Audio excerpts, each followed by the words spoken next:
వైకాపా హయాంలో అధికారాన్ని అడ్డుపెట్టుకుని మాజీ మంత్రి కొడాలి నాని, బెవరేజెస్ కార్పొరేషన్ మాజీ ఎండీ వాసుదేవరెడ్డి, అప్పటి కృష్ణా జిల్లా జేసీ మాధవిలత అక్రమాలకు పాల్పడ్డారంటూ గుడివాడకు చెందిన దుగ్గురాల ప్రభాకర్ సిట్టుకు ఫిర్యాదు చేశారు.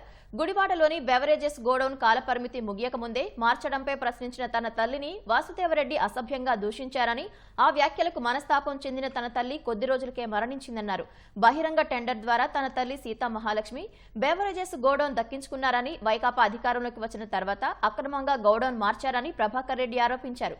కొడాలి నానితో పాటు వైకాపా నాయకుడు శశిభూషణ్ ఫోన్లు చేసి బెదిరించారన్నారు.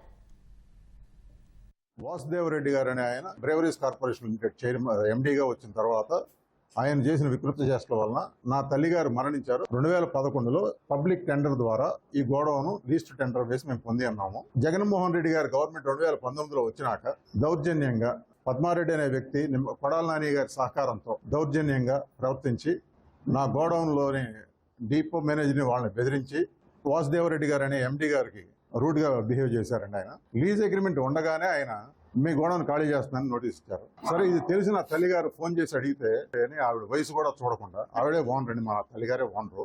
అది జరిగిన కొద్ది రోజులకి ఆవిడ మనస్తాపంతో చనిపోయారండి. కొద్ది రోజులకేనండి మాధవీలతారెడ్డి గారు, కొడాలి నాని గారు, వాసుదేవరెడ్డి గారు ముగ్గురు బెదిరించారండి నన్ను, మీరు టెండర్ వేయడానికి వీల్లేదని. ఆ బెదిరింపులు ఇవన్నీ భయపడి మా మదర్ గారు చనిపోయారండి, మా తల్లిగారు చనిపోయారు. మేము టెండర్లో పార్టిసిపేట్ చేయలేదండి.